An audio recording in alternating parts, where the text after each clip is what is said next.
Então tá, gente, estamos gravando, então vamos começar a aula do nosso curso de pensamento simbólico, e hoje nós vamos ver a questão do brincar simbólico, o brincar simbólico em psicoterapia e a psicoterapia com crianças. Esse é o objeto da aula de hoje, tá? Então eu vou partilhar minha tela com vocês.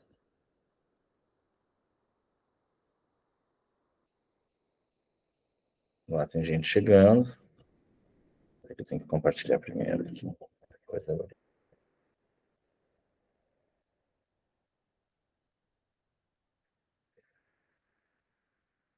Então tá, vou abrir aqui o PowerPoint.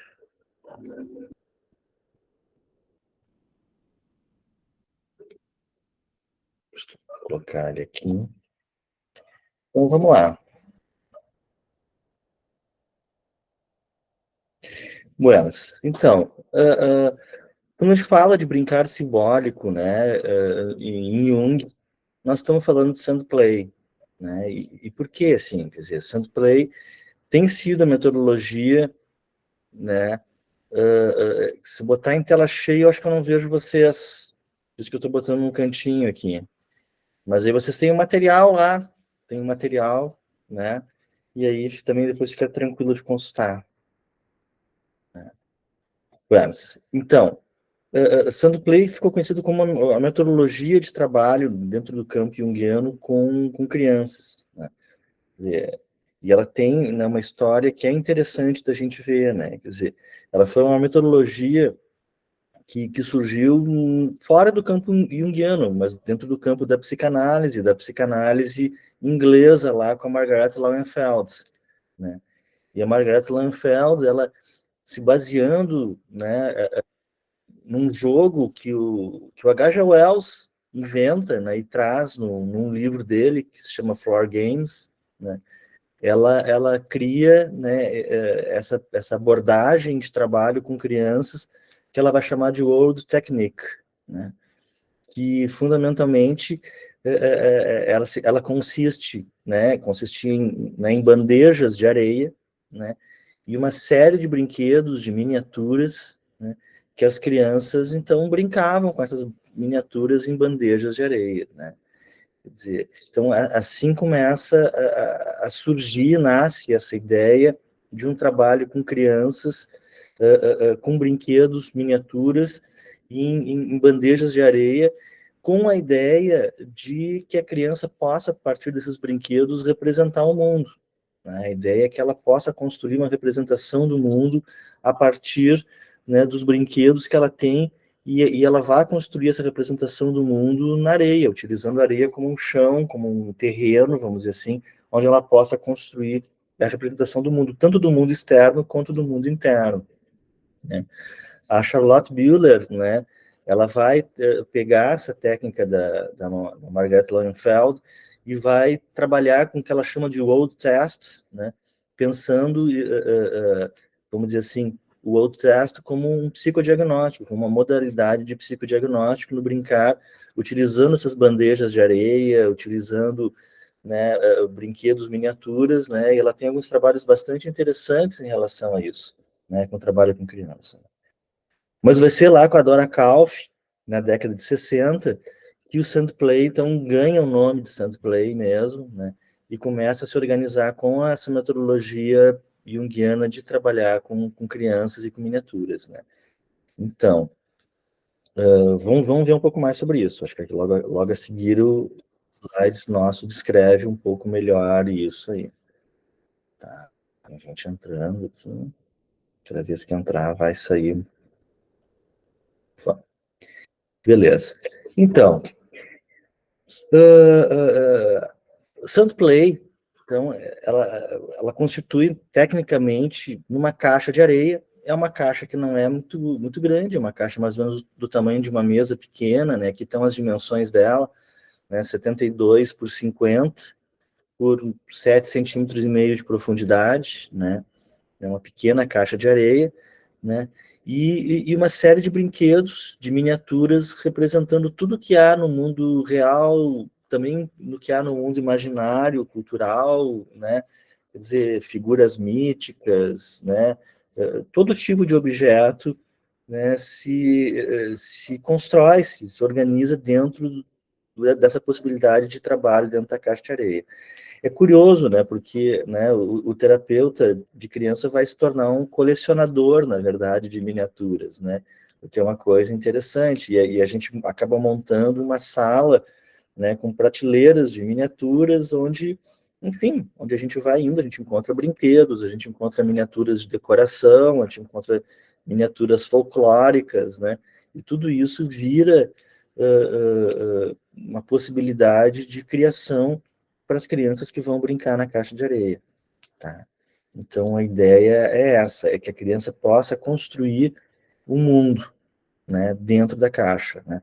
É claro que a gente, na perspectiva da psicologia, a gente pensa nesse mundo como um mundo projetivo, né? Quer dizer, a criança ela vai estar projetando a sua interioridade, né, na caixa de areia. Quer dizer, até como a gente viu, né, nas aulas anteriores, todo pensamento simbólico ele é um pensamento subjetivo, né?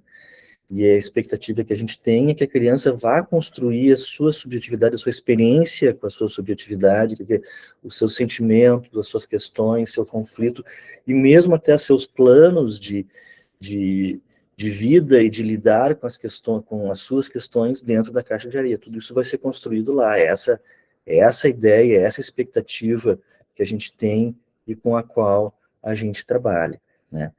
E é evidente, quer dizer, a caixa de areia, ela não aparece sozinha, ela aparece dentro de um contexto da psicoterapia com crianças.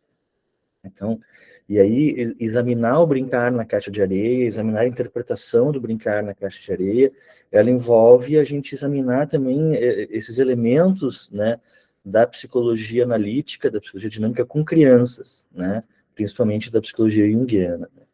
E aí eu diria assim que há três elementos fundamentais, né, que a gente tem que ver, que a gente tem que pensar quando a gente trabalha com a psicoterapia de crianças, né? Uma delas é a psicologia do inconsciente, né? Eu vou falar a seguir desses três elementos. A outra questão é a relação terapêutica e o que a relação terapêutica tem a ver com o brincar, né? Quer dizer, essa relação transferencial, essa relação, né, de ligação terapêutica que existe entre terapeuta e criança, que aparece sob esse nome de transferência, né? O outro elemento, o terceiro elemento, esse elemento da talking cure, né, que é o que constitui muito, né, esse campo analítico, né, e toda uma ideia do brincar como uma linguagem, né? Então, são esses três pontos que eu gostaria de examinar com vocês agora, assim, né? Então, vamos lá. A questão da psicologia do inconsciente, né? Eu peguei essa frase aqui do Jung, né, numa carta aqui ao Albert Jung, né, onde ele traz umas questões que eu acho muito interessante. Eu vou ler e vamos comentar isso aqui, né? O Jung ele traz o seguinte, ele vai dizer a respeito do inconsciente, né? Quando nós não mais podemos proceder ativamente, então sofremos a atividade. Já não somos a mão que maneja o martelo, mas o martelo que é manejado, ou qualquer outro objeto que não tem controle sobre si mesmo. Uma vez que o ser humano é relativamente livre para escolher o caminho que deseja seguir, também é livre para seguir o caminho errado. E em vez de entender-se com a realidade de seu inconsciente, começa a especular sobre ele e a desligar-se da verdade da natureza, né? Quer dizer, o inconsciente, né, na minha leitura, evidentemente, né, ele aparece muito aqui como o que a gente antigamente, né, na tragédia, chamaria de destino mesmo, né? Quer dizer, o inconsciente né, ele reúne em si aquelas forças psicológicas que, que vêm dos nossos antepassados, vamos dizer assim, né, que vêm da nossa constituição psíquica, né, e que, de algum modo, né, determinam caminhos para nós, né, nos levam a caminhos, né, tanto numa forma criativa como numa forma também destrutiva, né? Então, quer dizer, são os dons e as maldições, né, como eu brinco às vezes, que nós carregamos dentro de nós mesmos e na nossa história, quer dizer, com as quais a gente tem que lidar, né? Quer dizer, e a gente pode olhar para isso, né? A gente pode olhar para os nossos dons, para as coisas boas que a gente carrega, para as coisas ruins que a gente carrega, e ter elas perto da gente, quer dizer, tentar trazer elas para a consciência e lidar com elas, ou a gente pode fazer de conta que nós é que mandamos na nossa vida completamente, né? E a gente faz a nossa vida o que a gente bem entender, ignorando o quanto a gente tem, né, de algo inconsciente que nos conduz, que nos dirige também, entende? Quer dizer, e a nossa relação com o inconsciente, né, com esse destino, vamos dizer assim, ela diz muito, né, a respeito do que nós vamos fazer, o que nós vamos poder fazer com as nossas vidas, né? Porque na medida em que a gente consegue olhar para isso, a gente pelo menos consegue ser ativo em relação a isso. É isso que o Jung está trazendo aqui, quer dizer, nós podemos ser ativos em relação a esses determinantes inconscientes da nossa vida. Ou a gente pode dar as costas para eles, né? Então, me parece que o inconsciente ele traz, né, essa questão, e é essa questão que, né, para mim, se coloca como uma questão fundamental dentro da psicoterapia, em geral, até, mas particularmente também da psicologia, da psicoterapia com crianças, que também nós vamos ver a seguir, é uma psicoterapia com famílias, né? Vamos seguir um pouco mais. Tá? A transferência, né? Bom, a transferência, né, é um ponto fundamental aqui dentro da psicologia, da psicoterapia e particularmente da psicoterapia com crianças, né? Quer dizer, essa relação terapêutica, é em cima dessa relação terapêutica que a gente constrói, né, todo o processo terapêutico, e estou falando de criança, principalmente de criança, né? Quer dizer, em primeiro lugar, seguindo alguns itens aqui que eu estou listando, né? Quer dizer, a transferência vai ser esse espaço projetivo, né? Quer dizer, capaz de possibilitar o aparecimento das neuroses, da neurose no campo da psicoterapia, quer dizer, a gente pensando a transferência como uma relação terapêutica, na medida em que a criança estabelece conosco uma relação, um vínculo, uma relação de confiança, né? É a partir disso que ela começa a realmente mostrar, entende? Vamos dizer assim, o lado mal dela, o lado que não está legal dela, né? Quer dizer, porque até ali a criança, como todos os seres humanos, ela se protege, né? Quer dizer, na medida que ela enxerga em nós uma pessoa na qual ela confia, ela vai começar a se abrir, ela vai começar a se mostrar e vai começar a mostrar o lado que precisa que a gente cuide, porque a gente está ali para cuidar dela, né? O nosso papel como psicoterapeutas é cuidar da criança, né? Quer dizer, e para ela ser cuidada, ela precisa ter a confiança de nos mostrar o lado doído, vamos dizer assim, o lado machucado, que precisa ser cuidado. Isso só vai aparecer a partir do estabelecimento dessa relação transferencial de confiança com a gente. Tá? E é isso que o terceiro item é isso, quer dizer, a transferência é essa relação afetiva entre paciente e terapeuta, na qual o paciente encontra no terapeuta uma pessoa que o apoia, mas também alguém que nutre com um afeto adequado a uma relação terapêutica, né? Quer dizer, isso é uma relação que visa o desenvolvimento das potencialidades e a cura do paciente. Quer dizer, e é isso, é baseada nessa relação que o paciente se sentirá livre para expressar sua loucura e também capaz de aceitar as críticas do terapeuta, né? Então, a relação transferencial, e particularmente dentro de uma psicoterapia com crianças, é fundamental e carrega todas as características. Mas também acredito que carregue mais uma, que é a seguinte, né? Quer dizer, eu tenho visto muito nas relações, né, terapêuticas com crianças, né? Porque a criança, ela funciona de um jeito diferente do adulto, né? Quer dizer, o adulto, ele chega na psicoterapia, fala o que está sofrendo, fala o que está mal, reflete, discute, tem todo um outro processo consciente muito mais claro, né? Muito mais objetivo. Na psicoterapia com crianças, a gente não encontra isso. Quer dizer, a criança, ela não tem essa capacidade de elaboração racional, vamos dizer assim, das suas questões afetivas, das questões familiares. Então, ela chega lá perturbada e é isso, né?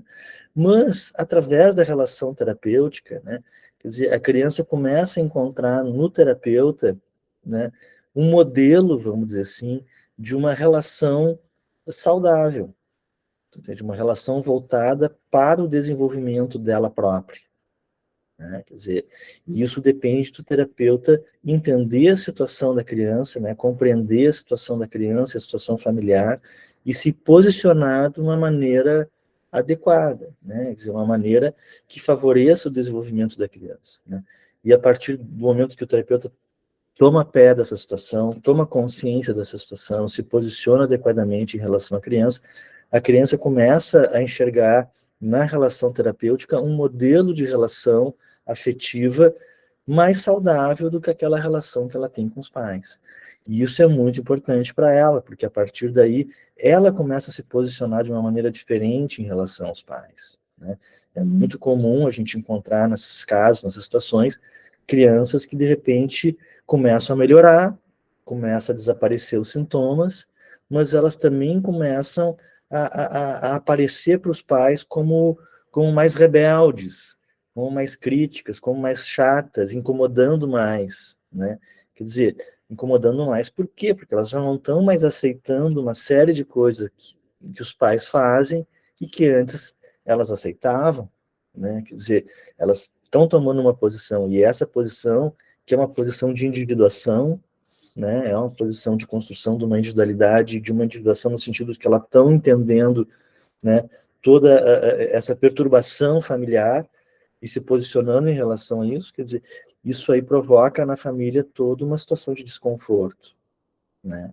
Quer dizer, mas também esse é um caminho de cura da criança, quer dizer, e aí também é um momento que traz a família para todo um embate, vamos dizer assim, toda uma discussão, um questionamento dentro da terapia, aonde vai ser colocada para a família as questões, né, desorganizadas dentro dela que não estão bem e que estão provocando os sintomas na criança, né, a perturbação na criança. Então, a coisa transferencial ela se organiza dessa forma, né, que eu acho bastante interessante da gente pensar. Posso fazer um comentário bem rápido? Por favor, não façam todo mundo aí. Primeira coisa, essa questão da ponte afetiva, eu acho que tem uma analogia bem, que não é a mesma coisa, mas eu acho que tem uma analogia bem forte, não com a psicoterapia com adultos, que nem tu disse, é bem diferente, mas com a psicoterapia com esquizofrênicos, e tudo que a Nise da Silveira vai falar, que, tipo, essa ponte afetiva é fundamental. E no caso da Nise, e isso acontece muito com crianças também, só que aí não necessariamente é terapêutico, acontecia com cachorros ou com animais. Tipo, o esquizofrênico necessitava de confiança afetiva, emocional em um ser vivo. E às vezes isso primeiro acontecia com um animal, né? Então essa ponte é fundamental tanto para as crianças quanto para os esquizofrênicos. E também é importante, obviamente, mas não tão importante, eu diria, não é tão crucial e fundamental na terapia com adultos. E tinha uma outra coisa, e eu lembrei, provavelmente tu vai falar disso, mas com a criança é muito bonito que, de certa forma, tu sente de uma forma mais clara, mais afetiva, quando a transferência realmente se estabelece. A criança, ela te busca, digamos, ela busca o teu afeto, e no caso de um caso do André, que provavelmente ele vai falar, agora de cabeça eu não me lembro se está na tua apresentação ou não, mas deve estar, aparece de forma simbólica. Eu lembrei da questão de ele pescar e te vender os peixes, etc. Isso é muito bonito, e isso normalmente não acontece na terapia com adultos. É verdade. Eu até vou trazer outro caso, esse é o caso do Carlos, né, que está lá no livro.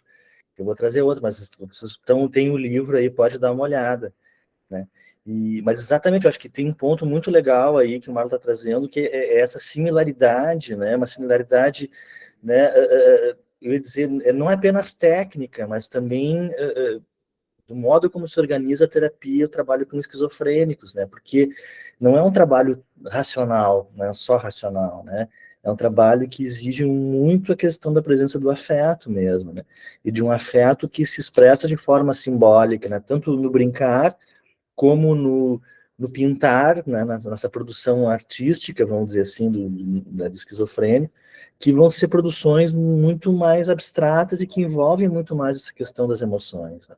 E também um outro ponto que sempre me chamou muita atenção, tanto no trabalho com psicóticos, como no trabalho com crianças, é, é, é que no momento que a gente sai desse invólucro racional do setting terapêutico com neuróticos normal, né? Quer dizer, tu tá numa outra condição, né, de setting, onde eu costumo dizer, bom, ali é meio que exigido o ser humano todo, tu entende? Porque tanto a criança como o esquizofrênico, como o psicótico, eles vão te trazer situações absolutamente desconcertantes, tu entende? Né? Aonde tu vai ter, tu não tem outra alternativa senão tu reagir como tu é de fato, entende? Né? Quer dizer, sem aquela proteção, vamos dizer assim, do setting terapêutico clássico, né? E isso é muito legal. Eu acho isso muito legal, porque aí isso faz com que revele o nosso lado humano mesmo, né? Quer dizer, enfim, nossos limites, e é muito legal isso, é muito bacana, porque o reconhecimento que o paciente tem dos nossos limites é importante para ele no sentido de se reconhecer, né, como humano, ele como humano e a gente como humano numa relação fundamentalmente humana e é afetiva entre nós, né? Eu acho muito bacana, assim, muito bacana isso. Então, vamos lá. Beleza. Então, outro ponto, né, daqueles três, que aí entra no brincar em psicoterapia, que é essa ideia, né, gente, de que o brincar é uma forma de linguagem. Tá? Então, isso é uma questão muito importante, né? Quer dizer, o brincar é uma forma de linguagem, né? O brincar se organiza numa forma narrativa, assim como o sonho, né? Quer dizer, uh, bem, só que essa forma narrativa, essa forma simbólica, ela não é essa forma racional de comunicação que a gente tem. Quer dizer, não é um falar através de palavras, é falar através de imagens, através de histórias, através de, né, de símbolos mesmo, né?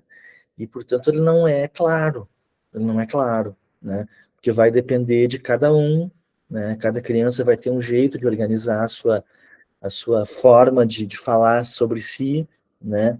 E cada criança tem uma forma muito particular de falar, né? Quer dizer, então, o que vale para uma não vai valer para outra, entende? Isso é muito curioso.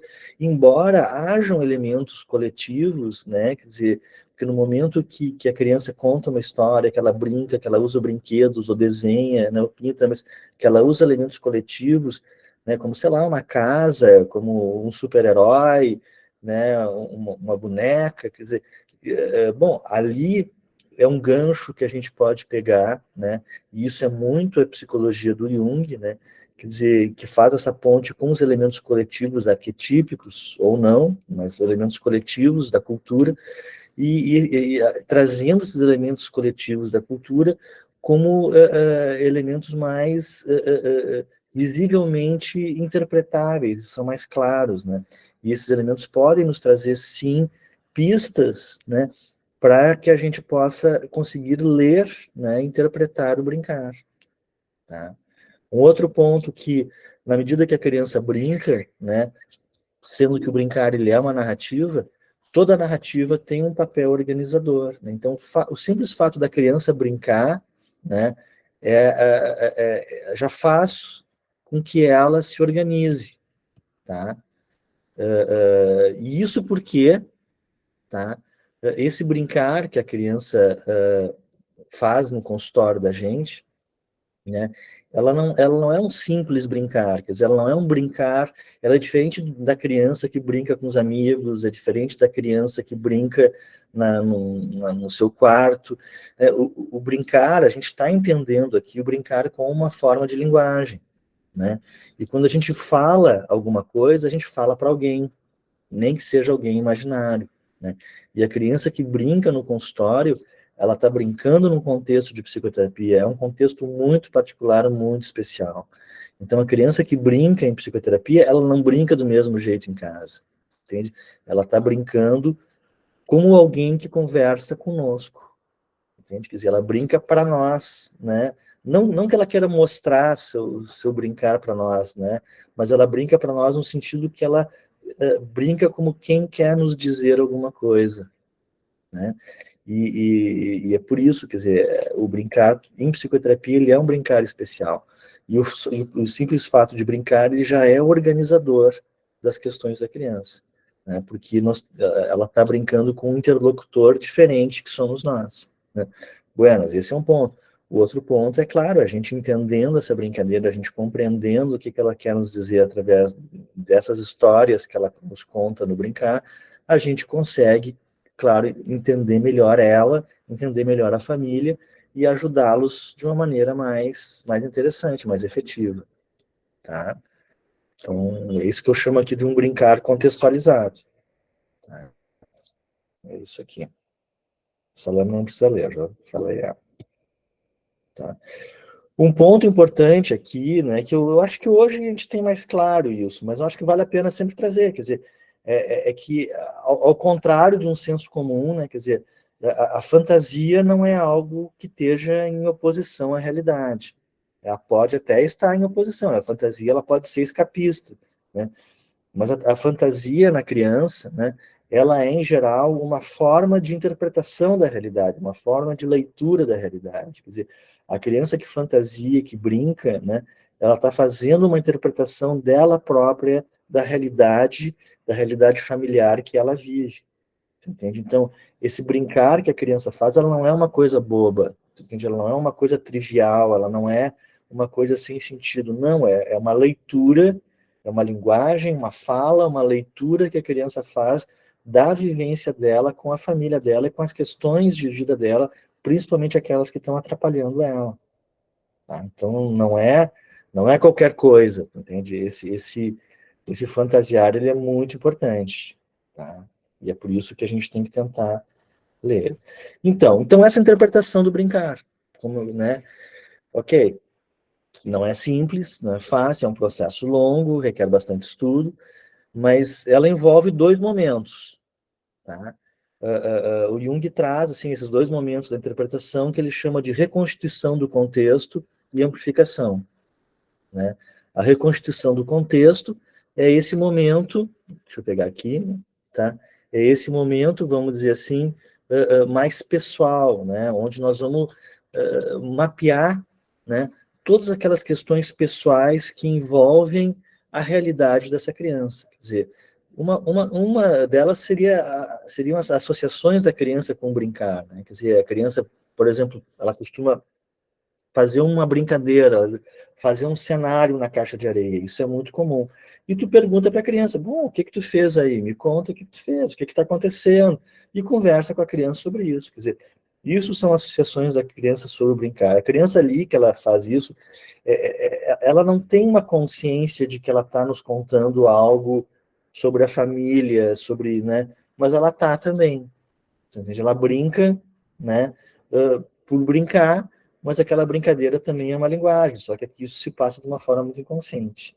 Então, as associações da criança com o que ela está fazendo, isso é fundamental. Uma outra forma que nos ajuda a entender a brincadeira da criança é a série de situações de brincar. Quer dizer, a criança, vamos dizer que em cada sessão ela desenvolve uma brincadeira, um cenário. Tem crianças que desenvolvem muito mais, 2, 3, 4 cenários numa sessão. Beleza? Aí a gente compara esses cenários ao longo da psicoterapia. Um recurso muito importante que se tem, que se faz e que é interessante, é que no momento que a criança constrói um cenário, né, tipo, a criança está lá brincando, eu estou olhando. Às vezes a criança chama a gente para brincar junto, às vezes não, entende? Mas quando ela está sozinha brincando, chega uma hora que ela diz, bah, deu. E aí eu paro e pergunto, o que que tu fez aí? Aí ela me conta o que que ela fez. E aí eu tiro uma foto, né, do cenário que ela construiu na caixa de areia. Essa foto é super importante, porque vai nos ajudar, nós vamos ter uma coleção, um álbum de fotos, né, das situações de brincar dela, e esse álbum de fotos vai nos permitir comparar a brincadeira dela em várias sessões, né, essa construção em várias sessões, e nos ajudar a entender a dinâmica que ela construiu de brincadeiras ao longo do tempo das sessões. Tá? Isso é uma coisa muito bacana. Depois eu vou apresentar um caso aqui e isso vai ficar mais claro. Tá? Então é isso. Bem rápido, André. Vai lá. Para conectar com o que eu falei sobre interpretação de sonhos na aula anterior, a associação é análoga, né? O passo de associação é análogo, mas não é a mesma coisa, porque é falar sobre o brincar, digamos. A questão da contextualização também é análoga. A série de situações foi o que eu chamei de serialização, que é pegar uma série de sonhos e ver esses motivos que nenhum André está falando, tipo, ver os temas principais que aparecem nos sonhos e como eles vão se modificando. E, por fim, a situação atual da consciência eu chamei de atitude do ego, se vocês lembrarem. Tipo, é ver, só que aí também não é a mesma coisa, né? É ver em dois sentidos, como é que o ego, ou seja, o sonhador, se comporta no sonho e como isso provavelmente tem relação com a situação consciente da pessoa na sua vida concreta. E, por fim, peraí que eu me esqueci, tinha uma outra coisa. Sim, uma coisa importante que eu acho que o André tocou, não de forma explícita, mas tipo, na situação do brincar com crianças, tu simplesmente deixas a criança brincar. Se a criança te chama para brincadeira, bom, aí tu participa, etc, etc. Mas o ideal, digamos, o guia, é deixar ela livre para se expressar. É exatamente isso. E é muito legal essa analogia que o Marlon está fazendo com a metodologia de análise do sonho, porque é exatamente isso. É a mesma metodologia aplicada ao sonho, aplicada ao brincar. Quer dizer, essa é a metodologia junguiana. É exatamente isso. É a hermenêutica, que nem eu coloquei lá. Hermenêutica junguiana. Isso. Quer dizer, e aqui esse ponto final da contextualização que ali no sonho o Marlon trouxe a situação do ego, aqui a gente vai ver muito a situação familiar, você entende? Quer dizer, porque a criança, né, existe uma proposição que o Jung faz em relação à situação psicológica da criança, que o Jung vai dizer, olha, a criança, né, participa da psique dos pais, quer dizer, existe toda uma relação de identidade, né, de participação, de identificação entre a criança e os pais, de maneira que a criança ela ainda não é autônoma e independente em relação ao seu modo psicológico de funcionar. Quer dizer, o modo de funcionar de uma criança ele está muito ligado ao modo de funcionar dos pais. A gente vai ver um pouquinho a seguir isso, de maneira que a gente trabalhando com a família, com a organização familiar, a gente vai ter uma ideia mais clara do contexto no qual essa criança está vivendo. E isso é importante, porque isso vai nos ajudar a entender o brincar. Você entende? Quer dizer, sem esse entendimento de como essa família está funcionando, como essa criança está funcionando com essa família, fica difícil entender o brincar, porque o brincar ele vai estar relacionado com a família. Tá? Sempre, gente, sempre. Por mais absurdo que pareça brincar, chega uma hora que quando tu entende de, tá aqui, ó, esse é o ponto. É bem legal de ver isso. Tá? E o outro momento da interpretação é a amplificação. Tá? E a amplificação, e é isso vai ser bem junguiano, quer dizer, que vai ser esse momento em que, assim como nos sonhos, nós vamos buscar esses elementos coletivos que aparecem, os elementos arquetípicos que aparecem nos sonhos, aqui no brincar nós vamos exatamente comparar a produção do brincar ao longo, né, com os textos produzidos ao longo da história da cultura humana, com os mitos, os contos de fada, outras narrativas ou imagens que vão nos ajudar, né, gente, vão nos ajudar a entender, né, o funcionamento do brincar daquela criança. Você entende? A criança que traz elementos, que traz um herói, que traz um monstro, que traz, né, bandidos, que traz uma luta do bem contra o mal, quer dizer, tudo isso são temas arquetípicos e que nos remetem a situações psicológicas que são típicas, entende? Por isso são arquetípicas, né? E se a gente trazer essas situações típicas, entender o sentido das situações típicas, arquetípicas, fica mais fácil a gente entender o brincar da criança, tá? E ele deixa de ser um negócio tão hermético. Beleza. Então, mais um ponto, então, da psicoterapia com crianças no Jung, né? Então, quer dizer, ok, aqui a interpretação do brincar, o brincar. Bom, isso no contexto da terapia, né? A terapia para o Jung, ele vai dizer assim, ó, a terapia com crianças, tá? Ela consiste numa reconstrução histórica, né, do desenvolvimento da neurose, né? E Jung chamou essa abordagem de análise anamnésica, tá? Quer dizer, a gente vai pegar assim, ó, a história dessa criança, a história dessa família, a história de como esse problema, essa neurose, essa questão, esses sintomas surgiram, né? E vamos trazer essa história, né, para a consciência, né? Quer dizer, e por que isso? Porque, né, existe uma conexão entre a neurose da criança e uma perturbação na esfera psicológica dos pais. Sempre. Tá? Isso aqui é uma coisa que eu nunca vi não acontecer. Né? Quer dizer, uma criança que apresenta questões e problemas, ela está refletindo, ela está envolvendo, ela é um elemento de um sistema, que é essa família, tá? E que está funcionando de uma maneira torta, está funcionando de uma maneira equivocada, uma maneira que não funciona, não funcional, a gente pode dizer. Entende? Então, essa perturbação da criança tem a ver com a perturbação na esfera da psicologia dos pais. Pode ser a relação dos pais, pode ser um pai, né, uma mãe, alguém ali, tem toda uma questão ali que não está funcionando bem e que isso está se refletindo na criança. E é por isso que o Jung vai propor que o trabalho com a criança, né, o de psicoterapia infantil, ele não é só com a criança, ele tem que envolver a família também.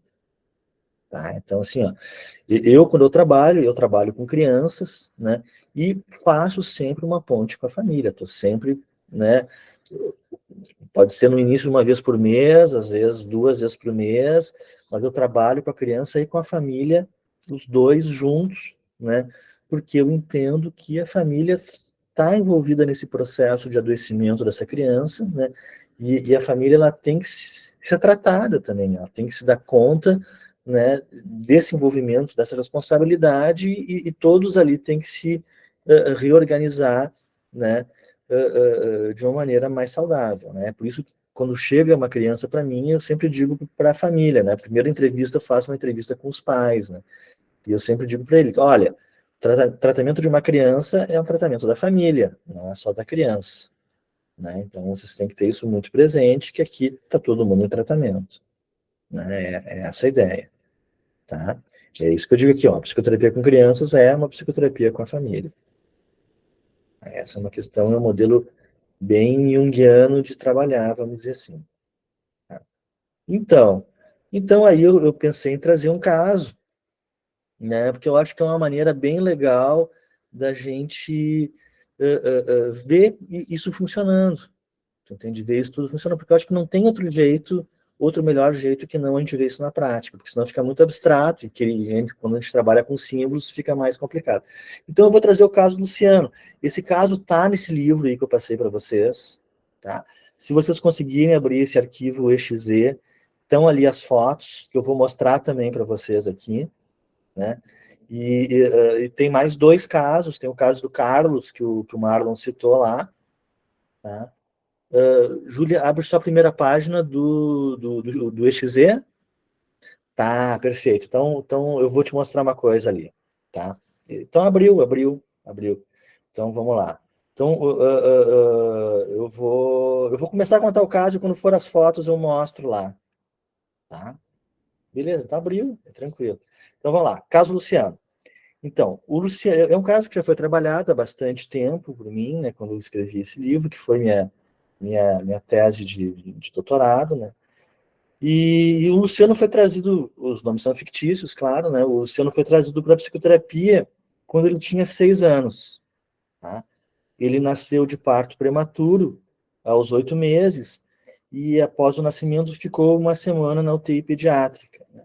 No parto ele teve sofrimento fetal, ele e a mãe ficaram sem oxigênio e ele fez uma lesão cerebral, tá? Só que nessa lesão cerebral dele foi diagnosticado apenas um déficit motor na mão direita, tá?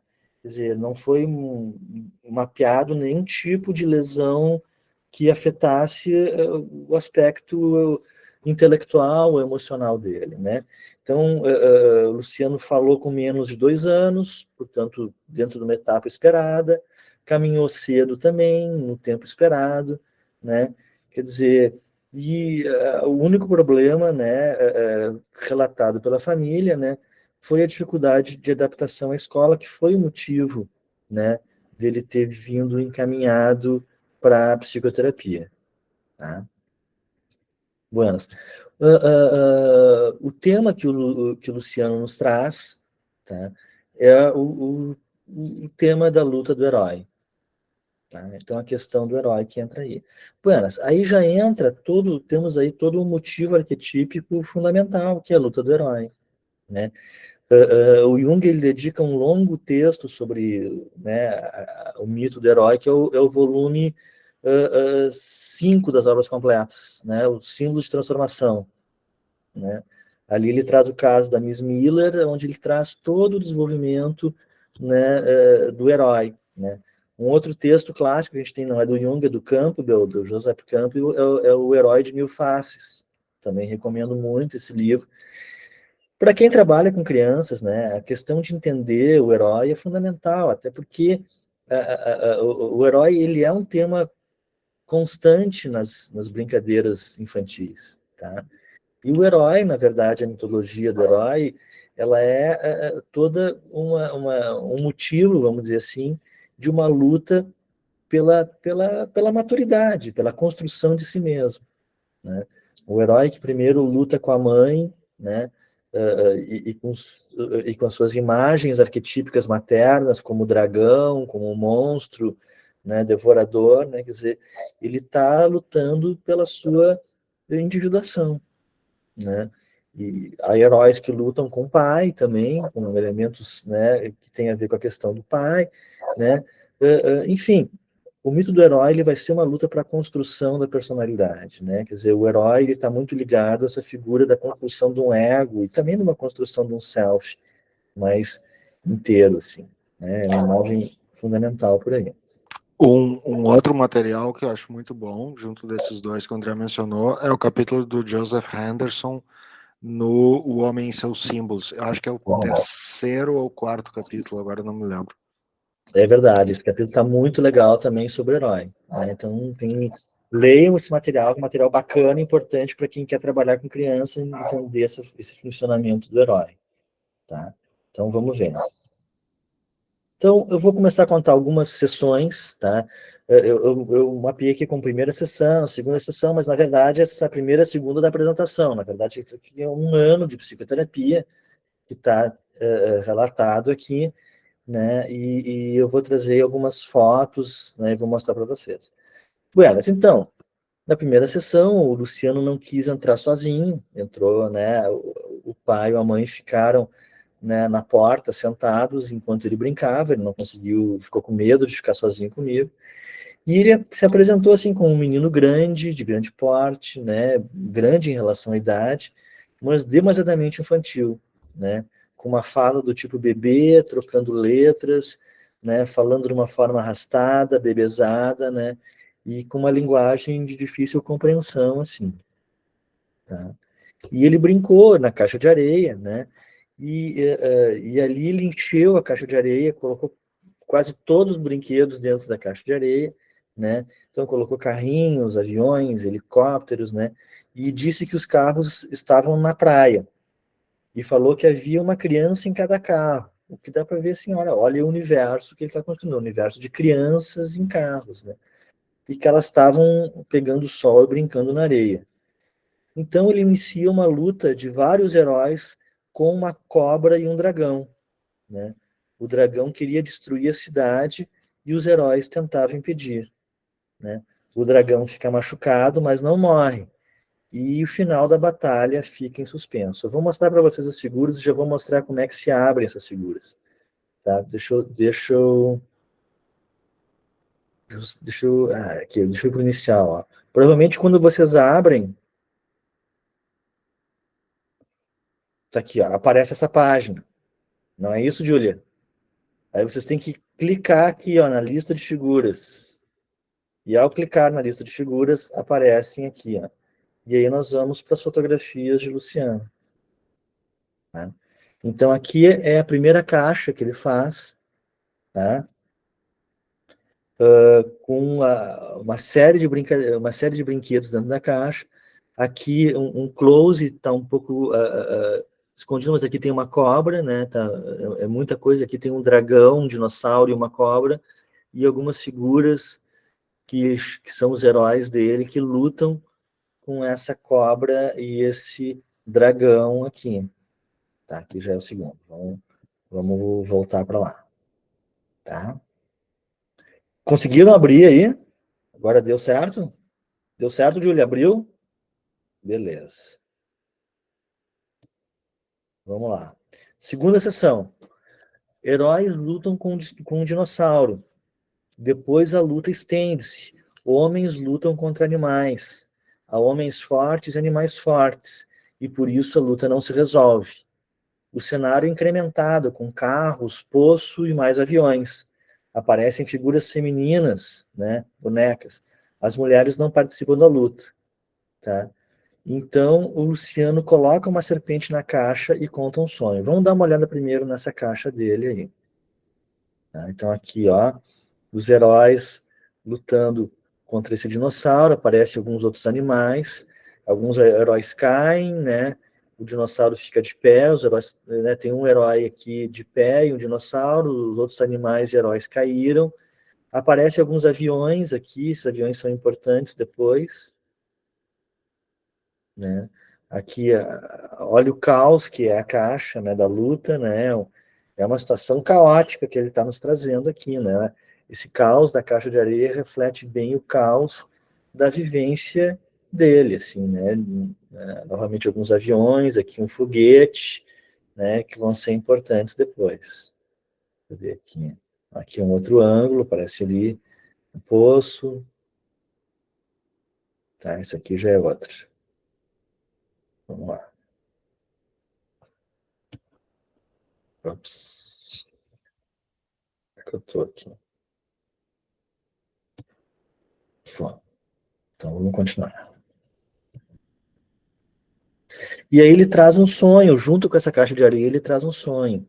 E o sonho dele é o seguinte, olha, eu sonhei que tinha um dinossauro no pátio da minha casa e que meu pai tentava espantar. Então apareceu essa cobra, que era aquela cobra da caixa de areia.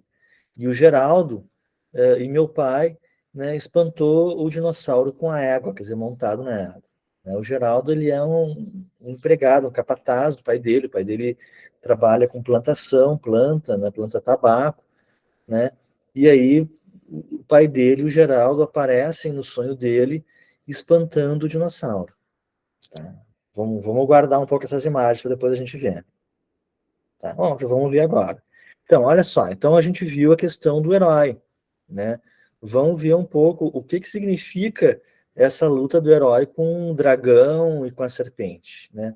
O Jung, né, no livro dele, O Símbolo de Transformação, volume 5 das Obras Completas, ele traz toda uma leitura, vamos dizer assim, né, do herói que luta com a serpente, com o dragão, através dessa luta heróica, que é uma das histórias heróicas mais antigas que a gente tem, entre o Marduk e a Tiamat. Aqui nós estamos falando lá da Suméria, nas primeiras lutas.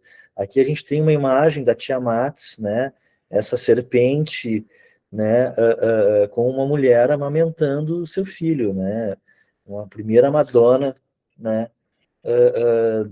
talvez da história da humanidade, né, essa figura represente, né. Então, e a Tiamat, ela é exatamente essa grande mãe, né? Deixa eu ver se a próxima está aqui, ó. Né? Ela é essa grande mãe que, enfim, que contém e que gera o mundo, né?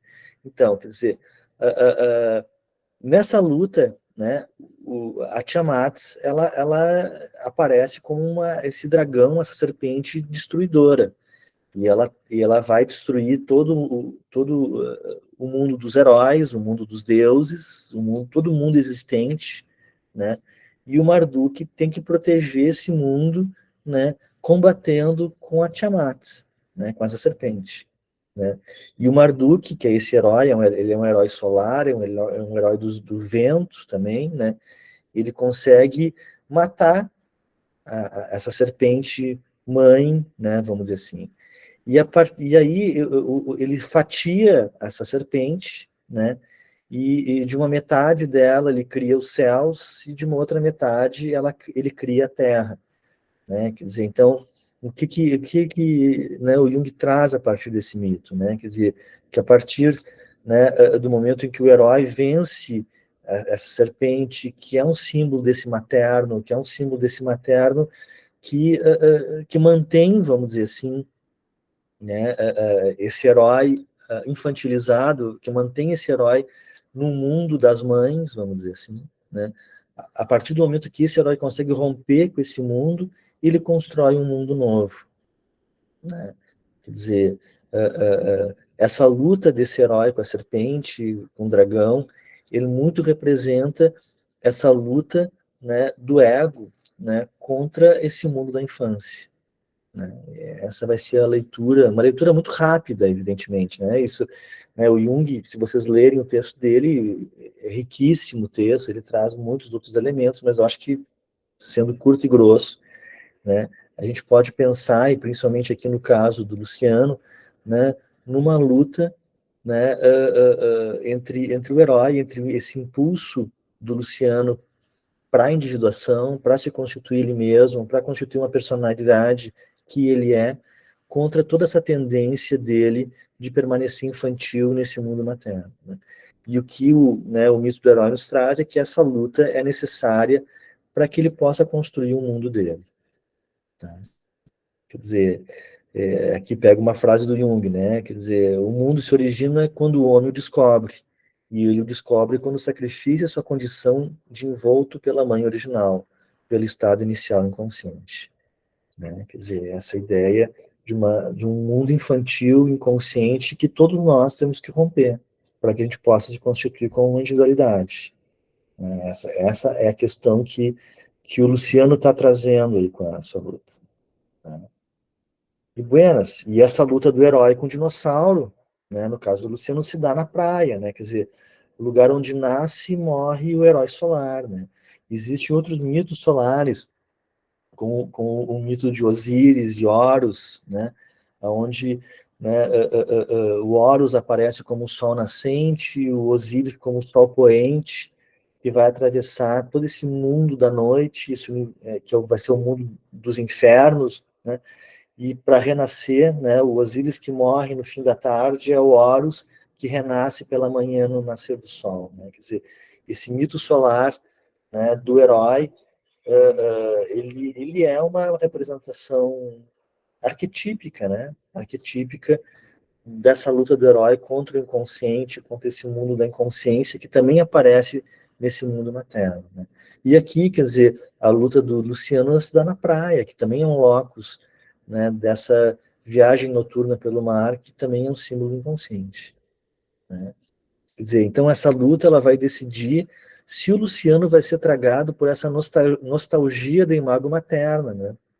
E pelo não ser da inconsciência, ou se ele vai renascer como um ser inteiro, assumindo a responsabilidade pelo seu próprio desenvolvimento. Quer dizer, é uma luta pela maturidade, é uma luta para que ele se constitua como um sujeito psicológico, com um menino que ele de fato é. Tá? Essa é a questão. Comentário muito rápido. Vai lá, vai lá. Se eu estiver incomodando, me fala. Não, pelo contrário.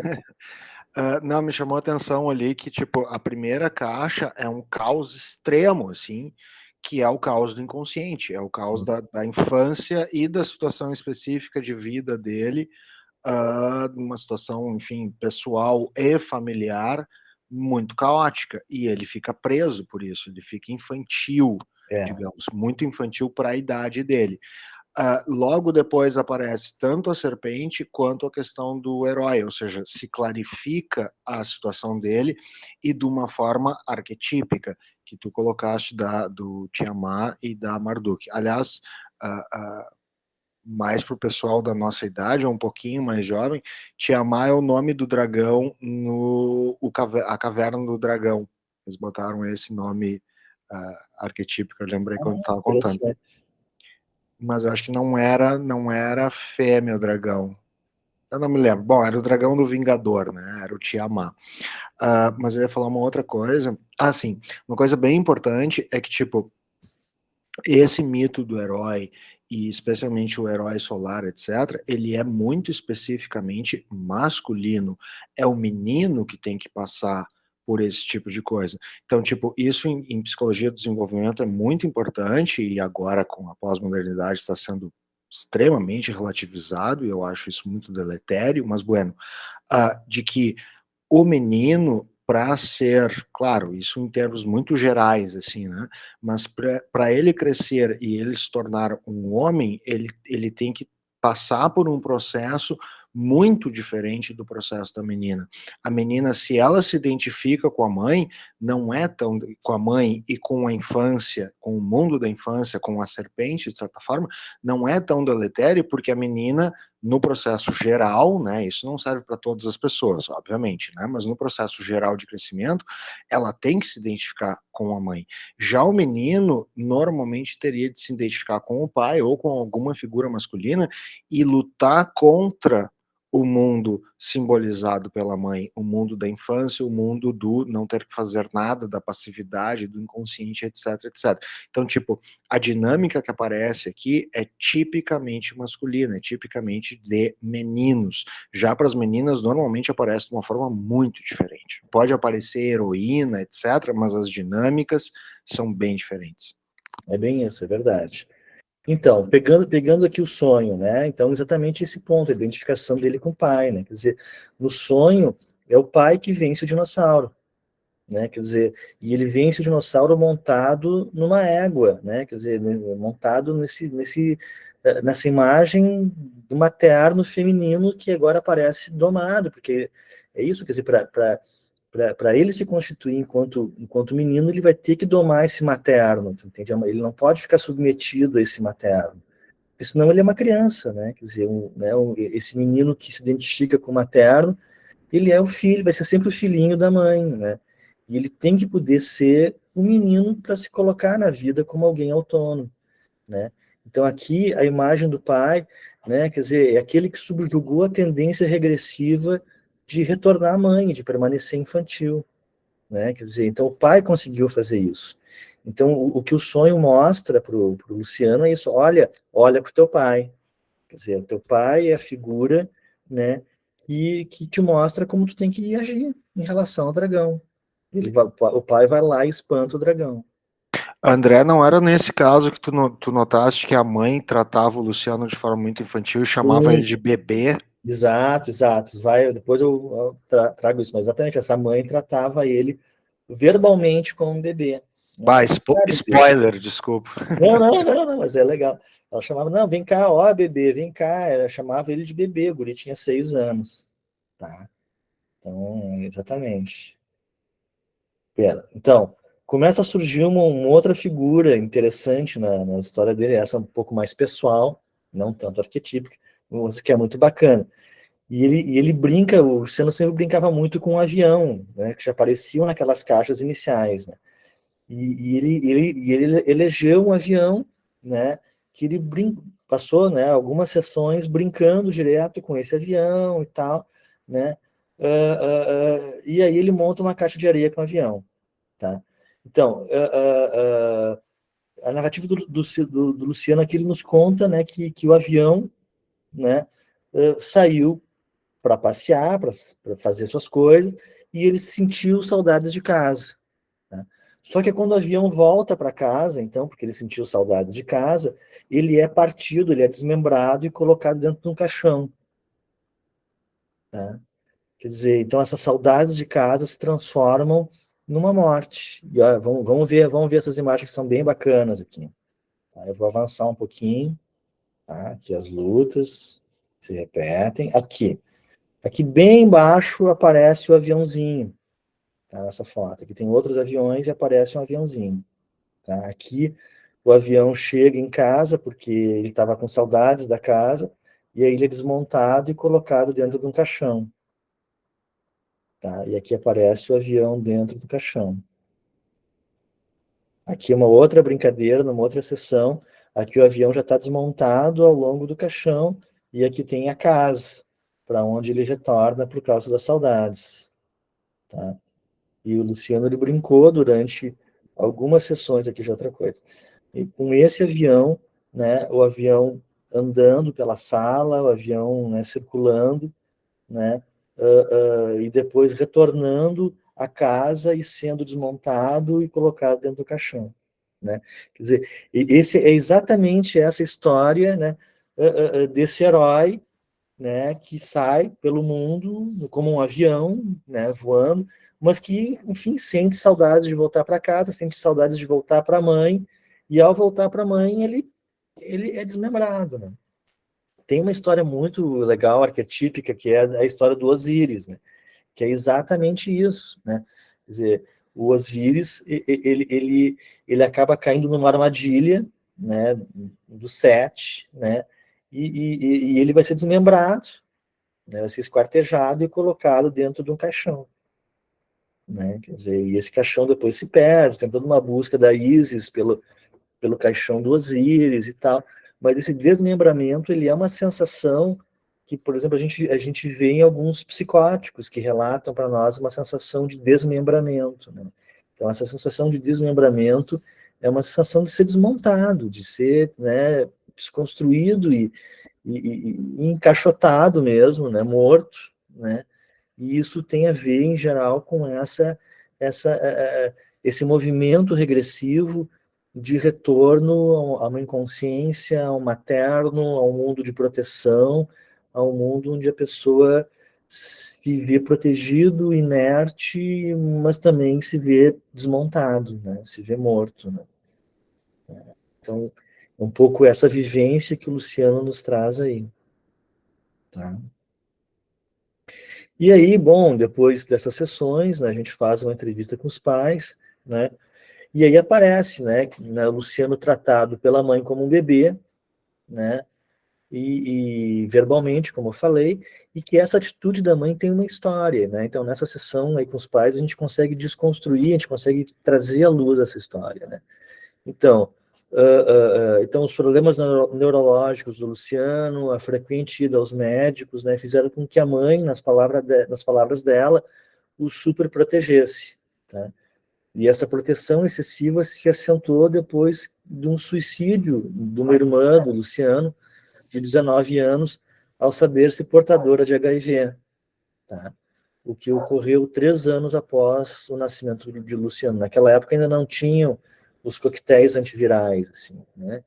Então se falava muito, né, da AIDS como relacionado à morte e tal, e teve muita gente que se suicidou por conta disso mesmo, né? Então a filha desse casal também se suicidou por causa disso, né? E deixou a família absolutamente em choque, né? Então o Luciano, né, aí eles me contaram, né, que o Luciano dorme no quarto dos pais, numa cama de solteiro grudado na cama deles, que ainda toma mamadeira, né, que a mãe é muito insegura em relação a ele. O pai comentou, que foi confirmado pela mãe, que mesmo quando ele está brincando sozinho na sala, ela o chama e pergunta ansiosamente por ele, e que isso se repete muitas vezes ao dia, né? Segundo o pai, a insistência é tanta que Luciano já nem responde mais aos chamados da mãe, né? E por fim a mãe falou, né, para a gente na sessão, que para ela Luciano é um bebê de fato, né? E que ele dificilmente faz alguma coisa sem ela, né?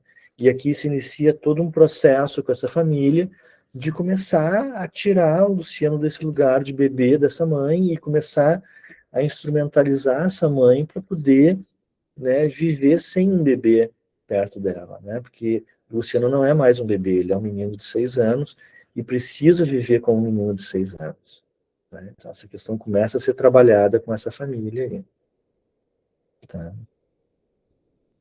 Buenas. O Luciano, então, na próxima sessão que a gente tem com ele, nos conta um novo sonho, tá? Os sonhos dele são ótimos, assim, são bem claros, né? Ele sonhou que tinha sido retirado da turma de aula dele e passado para uma turma de crianças mais velhas, né? E aí aproveitando isso, eu até perguntei para ele, tá, não tá será que não está na hora de tu fazer coisas que as crianças mais velhas fazem, como dormir no teu quarto, ir no banheiro sozinho? Aí ele me olhou e disse, não, tá, ok, tudo bem, mas vai demorar um pouco até eu conseguir fazer isso, né? Tipo assim, ó, tudo bem, eu entendi que é por aí, mas me dá um tempo, né? Me dá um tempo que eu chego lá. Tá? Beleza. Então, e aí a partir daqui, né, já teve um sonho com o pai, espantando o dinossauro, né, teve toda essa situação aqui de saída da turma, indo para uma turma mais velha. Então, ele começa a representar e começa a organizar na caixa de areia todo um processo de identificação com o pai, né. Então, ele coloca na caixa de areia uma patrola, uma caçamba, e que estão construindo coisas, e ele me fala que ele está construindo uma estufa de ar forçado. Eu pergunto para ele, mas o que é isso, né? E ele me respondeu que o pai dele plantava tabaco e que o pai dele estava construindo uma estufa de ar forçado para secar o fumo, né? Então, ele está fazendo a mesma coisa que o pai está fazendo, né, lá no sítio dele, na fazenda dele, e o Luciano está fazendo na terapia, tá, né? Os dois estão construindo uma estufa de ar forçado, né? E depois ele brincou com carrinhos grandes pela sala, e um carrinho preferido dele foi um Fiat verde, que é igual ao carro do pai dele, né? Ele escolhe um carro igual ao carro do pai dele para brincar. Deixa eu mostrar as fotos para vocês aqui. Então, novamente nós vamos pular algumas. Aqui aparecem as caçambas, tá? Aqui aparecem os carros, aqui o Fiat verde igual ao pai dele, né? E aqui a estufa de ar forçado que ele constrói. Ok?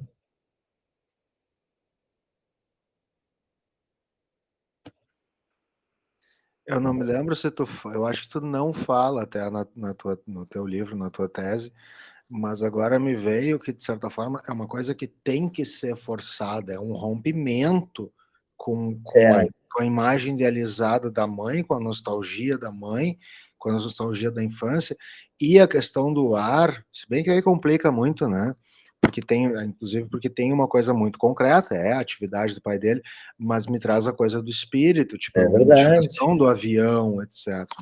É verdade, né? Quer dizer, acho que ali tem que ter uma forçada nessa história toda para que haja essa ruptura com essa tendência dele de permanecer a beber, porque ele vai ter que tomar uma atitude, né, gente? Quer dizer, o que ele traz também com esse sonho e tal, é que ele tem que tomar uma atitude, né? O sonho ele já prenuncia a atitude, ele olha, já saiu de uma turma para entrar numa turma mais de crianças mais velhas, estou me identificando com o pai, mas ele tem que tomar uma atitude também, né? Eu acho que isso é uma coisa que é interessante que a gente vê nas terapias com crianças, que é claro, a gente trabalha os pais, mas as crianças, elas tomam uma atitude, elas têm um posicionamento, é muito bonito ver isso, tipo assim, a partir de agora eu vou fazer assim, e é isso, né? E pode não resolver o problema, mas para ela dar uma encaminhada no problema familiar de uma forma bastante interessante, tá? Buenas, então, ó, essa identificação com o pai gera na caixa de areia toda um movimento também, quer dizer, que é o herói luta agora não contra a serpente, dinossauro, mas luta contra os homens do mal, tá? Então vamos dar uma olhadinha aqui nas imagens, ó. Ó, aqui, né, o herói, né, lutando contra os homens do mal, que vão variar de sessão para sessão quem vai ser os homens do mal, né? Tá, agora o herói é esse aqui, né? Agora o herói é esse, mas tem uma luta aí do herói com os homens do mal. Eu gosto muito dessa imagem, né? Sempre uma luta ainda inacabada, né? Quer dizer, a luta ainda está pendente, não, né? Mostrando bem que a situação dele não é uma situação finalizada, mas é uma situação, né, ainda pendente. Tá? Aqui aparecem aviões no aeroporto. Tá, aqui já é uma outra história. Vamos voltar. Tá?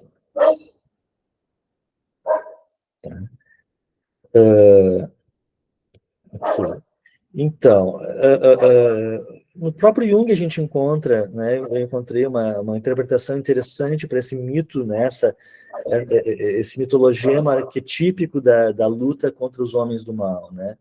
Então, né, ele traz aqui, olha, esse espírito do mal é o medo, né?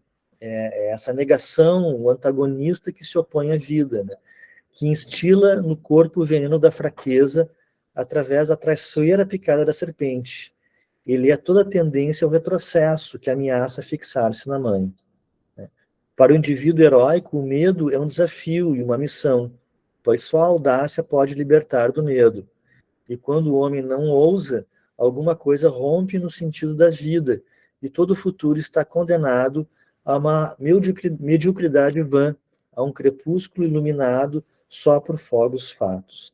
Né? Quer dizer, os homens do mal aqui representando muito esse medo dele, essa tendência dele a permanecer infantilizado, né? A retornar para esse mundo do materno, para esse mundo de ser bebê, de continuar sendo bebê, né?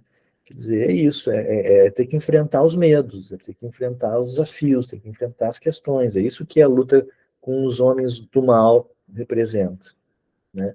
E até por isso que esses homens do mal, eles são também bastante genéricos, assim, né? Mesmo ali, principalmente no caso do Luciano, não aparece, são tais homens, os homens do mal são isso, ou são aquilo, não, são homens do mal, né?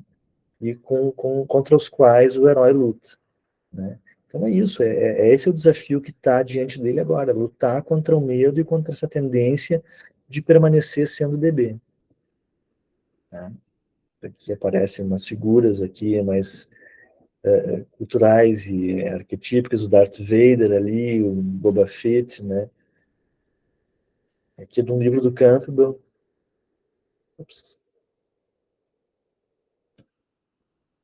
Bom, é isso, né? Que é aqui que eu tava da luta do Luciano, né? Que eu estava falando, né? A luta contra a tendência regressiva de permanecer infantil.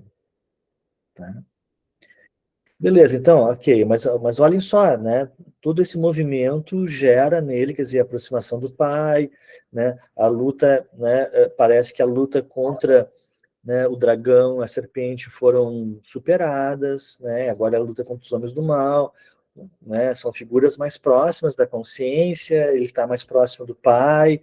Existe toda uma mudança psicológica nesse universo aí do Luciano, né? Quer dizer, então ele está se aproximando desse pai, ele está se aproximando, né, desse herói, ele está se empoderando muito mais nesse sentido de poder enfrentar essa tendência a permanecer infantil, né? E aí vem uma última etapa, né? Ah, sim, aparece um novo sonho, né?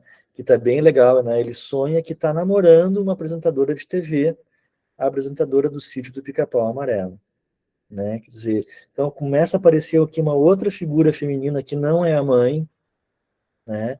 Quer dizer, com o qual ele se liga, ele está namorando essa figura, né? Imagina, um menininho de 6 anos, então, né? Tudo, pô, é uma outra figura que representa, né, para ele não a mãe, né? Mas uma figura que prenuncia uma imagem de mulher, que é claro que só mais adiante ele vai encontrar, né, psicologicamente falando, mas que já indica essa questão, olha, vamos sair de perto da mãe, há outras possibilidades de feminino na tua vida, né? E é interessante que seja do Sítio do Pica-Pau, porque eu fiquei pensando, é muita coisa, então eu só vou mencionar, mas tipo, o fato da irmã ter morrido e aparecer um caixão, é que depois a coisa, de certa forma, se resolve de uma forma bastante clara, assim. Mas no início da terapia, eu pensaria, tem uma situação de morte aqui. Se esse Uhum. guri ficar preso nessa situação, toda a questão do destino que tu mencionaste está simbolizado ali como uma morte, análoga à morte da irmã. Então, eu vi de uma forma mais radical e mais pesada. E aqui, talvez, a questão do Sítio do Pica-Pau Amarelo, eu lembro porque quando eu era criança, eu era literalmente viciado em Sítio do Pica-Pau Amarelo. E provavelmente tem uma transformação da questão da Cuca, do materno devorador, que é literalmente um jacaré, uma bruxa jacaré, né? Aqui vira apresentadora, vira uma mulher, ele como adulto, entre aspas, bom, eu presumo que seja uma mulher, eu não sei que apresentadora era essa. Sim, sim, sim. Era, né? Bom, Uhum. ali se transforma também isso, né? Também dessa forma, digamos. É verdade, interessante isso, bem, bem por aí, né? É isso, né? Então aqui, né, só botando em termos técnicos, né, ocorre esse deslocamento da libido para fora do âmbito materno, né, onde há o surgimento de uma imagem feminina diferente da mãe, com a qual ele possa se relacionar, né? Quer dizer, é como se o mundo não fosse só mais constituído de mães, tornando-se agora possível uma relação com o feminino que não é a mãe. Porque esse é o mundo da criança, é o mundo de mães, né? Quer dizer, aqui aparece um feminino que não é mãe. Então, isso permite a ele sair desse mundo de mães para um outro mundo. Tá? Uma nova entrevista com os pais, tá? E aparece a queixa que ele andava muito revoltado, brigando muito para tomar banho, ou em outras relações, outras situações similares, né? A mãe acredita que o comportamento birrento do filho deve-se ao problema na cabeça, e, portanto, a lesão neurológica, né? O pai discorda, dizendo que quando eles estão sozinhos, o Luciano vai tranquilamente tomar banho, trocar de roupa, se lavar. O pai também reclama da mãe, dizendo que Luciano é excessivamente protegido. Segundo o pai, que eu peguei uma frase dele, ela vai ter que viajar para eu mostrar que Luciano é um menino normal. Isso porque com ele, Luciano se comportaria de maneira não necessária, não excessivamente infantil. E a mãe diz ter muito medo pelo filho, disse não acreditar que ele tenha uma deficiência mental, mas teme que por conta da deficiência motora, as outras crianças o machuquem. Desconfia também que ele não vai conseguir se proteger dos outros em função disso. Aqui aparece ainda muito bem os medos da mãe, né?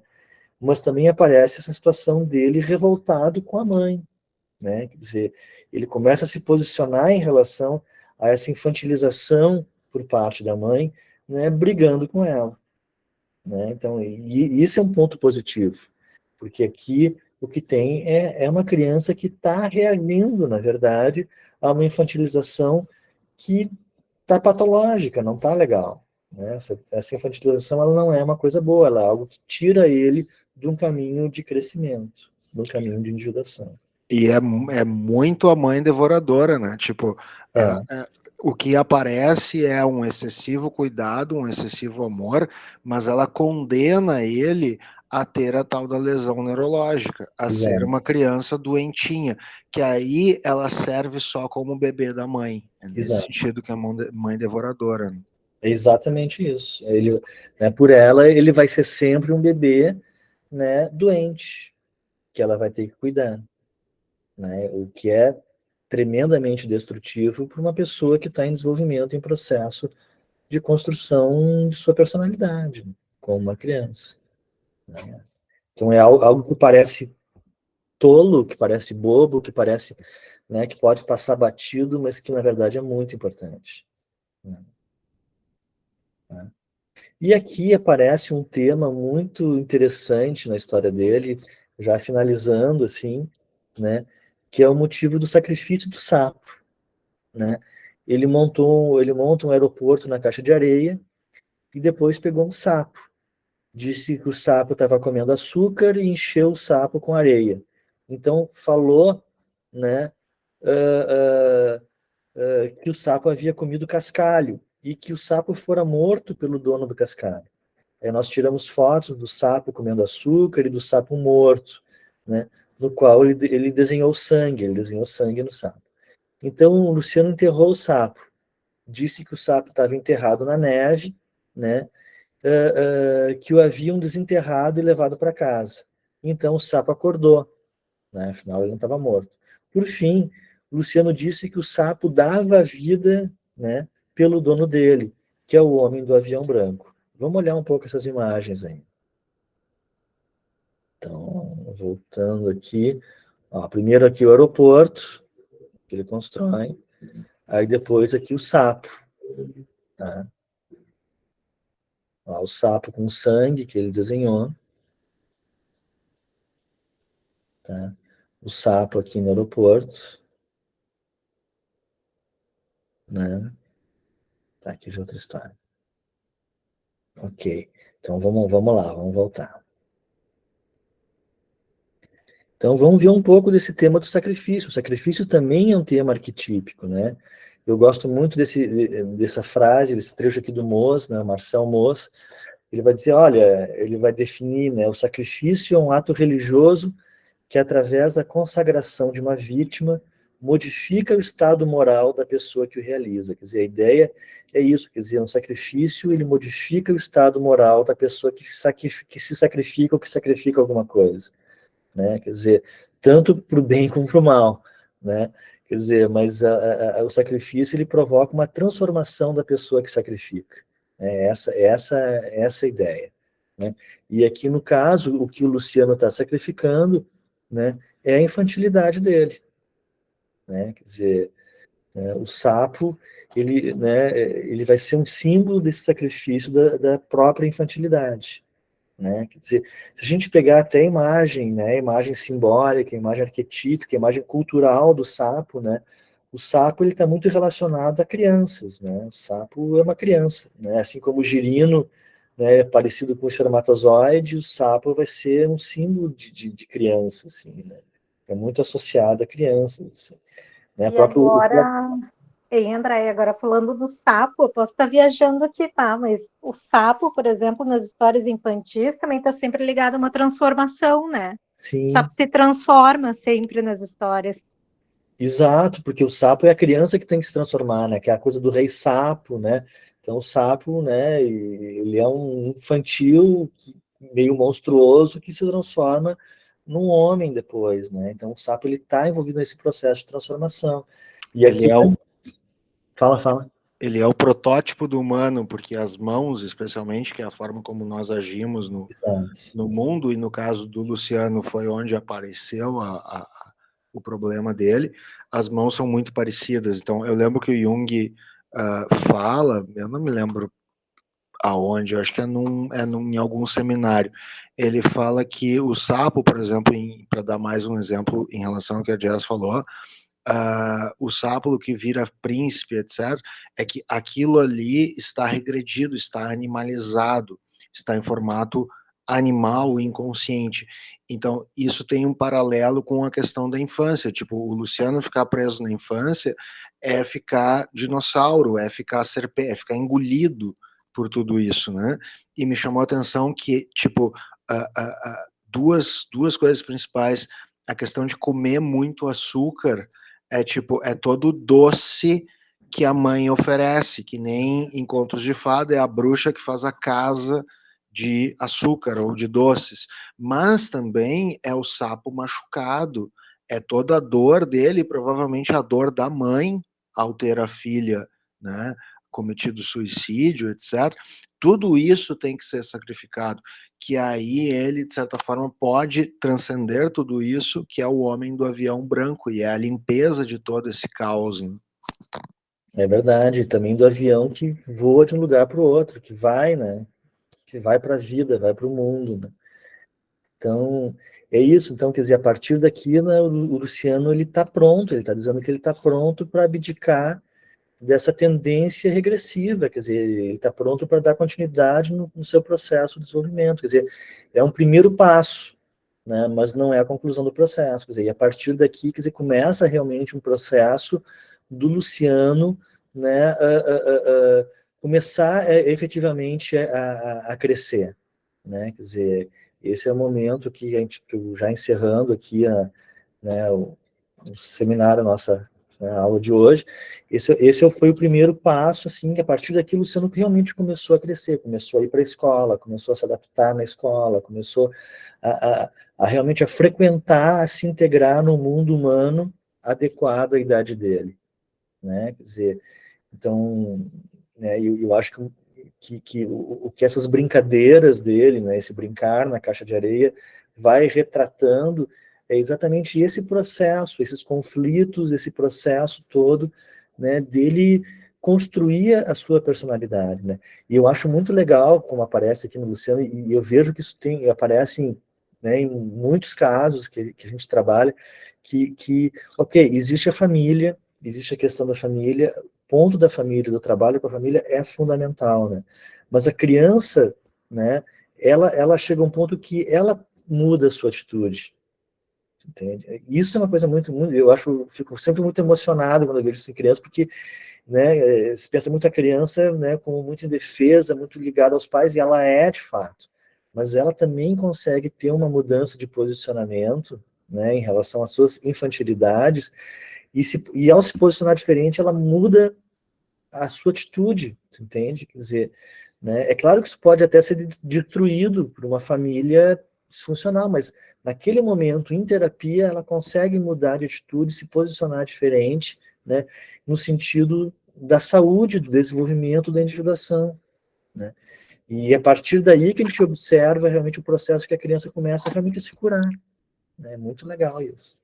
Porque tem um self ali, né, que quer Tem um se desenvolver, que quer ser adulto. Mas, bom, tu acabou falando que eu ia comentar, que, tipo, depende muito, nesse caso, por exemplo, da mãe deixar ele crescer. Exato. Porque tem muitos casos que a mãe não quer saber, ela fica naquela doença e, de certa forma, isso é aquele caixão que apareceu no início, né? Pode virar literalmente a morte dele, que nem foi a morte da irmã. De alguma maneira, provavelmente tinha relação com essas questões da mãe. Mas nesse caso, tipo, o Luciano deu sorte, foi corajoso ao mesmo tempo, mas tem muitos casos em que alguma coisa na família, ou às vezes até alguma coisa na vida mesmo, né, simplesmente não deixa.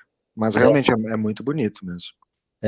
Não, mas tu tem razão, quer dizer, porque esse é um primeiro passo, né? É um passo incipiente, ele é uma criança, quer dizer, isso ainda pode ser desconstruído, mas é um passo fundamental, quer dizer, é o momento que ele decide deixar de ser criança, entende?